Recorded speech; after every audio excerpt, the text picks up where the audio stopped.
We're talking horses today.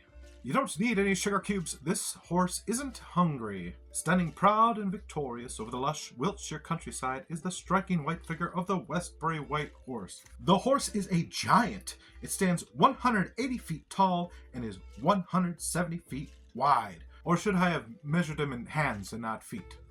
If you know, you know. Welcome back, stranger. The professor speaking. It's -8 Celsius outdoors on this fine January day. And the warmest weather we've had all week. How's the weather in Wiltshire? We're rolling right into the topic today. But first, do you like my shirt? Storyteller. He can be seen as far as 17 miles away, and has become a symbol for Westbury, and even Wiltshire as a whole. The cozy townsfolk of Westbury love their horse, and he can be seen on signs and businesses throughout town. This equine effigy perches at the edge of the Bratton Camp hill fort, the earthenwork equivalent to a modern castle that likely hosted a timber structure. The hill fort dates back 2,000 years to the Iron Age. Excavations at the hill fort around 1775 revealed Roman and Saxon coins, and later excavations revealed barrows within and around the site. And while Bratton Camp can tout such ancient origins, the horse monument is of an age immeasurable. Literally, we cannot measure its age, much like old Sarah. But not for lack of trying. You see, Shadowfax here has been through many, what we'll call, restorations. Like many chalk horse carvings that dot the English countryside, origins of the Westbury horse are dubious at best. Some theories suggest a horse figure existed here since the 9th century, carved on the command of King Alfred the Great to commemorate his victory at Ethandun in 878. It was thought most horse figures, such as that in Uffington, were carved by the Saxons for such victories. And while it turned out Uffington is much older by like 3,000 years, this Westbury horse is much newer, more than likely.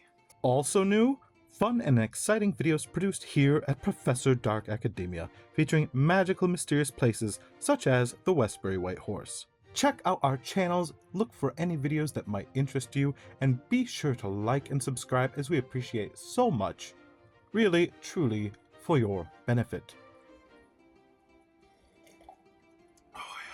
The Alfred story it's an exciting, sentimental tradition, but no record of the Westbury horse exists before the 18th century. A 1742 written account dates the horse back to 16th century, but still to commemorate Alfred's victory, just many years after the fact. Certainly a possibility, but other sources date the horse to around 1714 to commemorate the ascendance of George I, the Elector of Hanover, to the newly minted British throne. The Electorate of Hanover, like Alfred, used a white horse as its standard. The first major restoration, and I use the term loosely, is believed to occur in 1778, conducted by a Mr. McGee, who enlarged the horse and added some personal je ne sais quoi. Our first indication of the horse's original design, pre-McGee, dates back to 1772. In this sole illustration compiled by William Plenderleith. We are not sure if McGee changed the direction of the horse's facing, as some sources suggest, or if this illustration was possibly reversed during its engraving, as suggested by English Heritage. And yes, this previous horse much resembles Petey from the Little Rascals, but while the horse still perches from the edge of Bratton Camp, Petey is dead. Long dead. Both of him. Considered to have, and this is a quote, lost its shape, I can empathize. But also, rude. The figure underwent further restorations in 1853 and 1872, received a sturdy stone edging in 1873, and then was dramatically reshaped in 1903 and again in 1936. The horse was temporarily sodded or turfed over during World War II to prevent German bombers from using it as a landmark. And though the horse is classified as a chalk carving, don't think for a moment what you're looking at is bare exposed chalk. By the 1950s, the chalk facing was heavily eroded, unstable, and the horse image distorted. In an effort to save money and time in the long term, the Westbury Urban District Council commissioned the horse to be paved with concrete in 1957. As you do.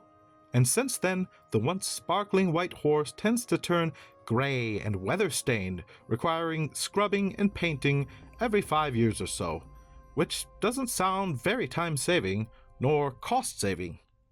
Brilliant move, lads. A gallant, intrepid horse carved into the hills may seem super random to an outsider, but it's actually quite common across the southern plain of merry old England. There are many of these carvings or figures in the rolling, verdant hills. Many horses, but also prehistoric male figures, and also Homer Simpson. It's gone now. The horse doesn't stand alone in these viridescent hills and meadows. From the top of Bratton Camp, one can view the nearby Devizes White Horse and the Alton Barnes White Horse, as well as the town of Westbury and Trowbridge.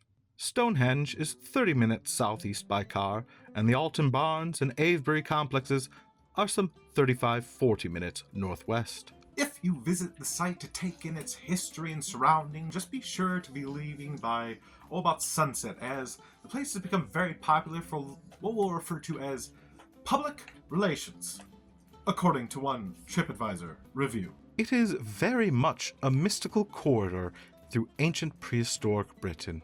Despite its debated origins, many facelifts, and popularity amongst naughty Nellies, the Westbury White Horse remains a truly inspiring vision across the Wiltshire plain, and an experience truly mystical. Thanks again for stopping by. I have been the Professor. You're always welcome in my neck of the woods.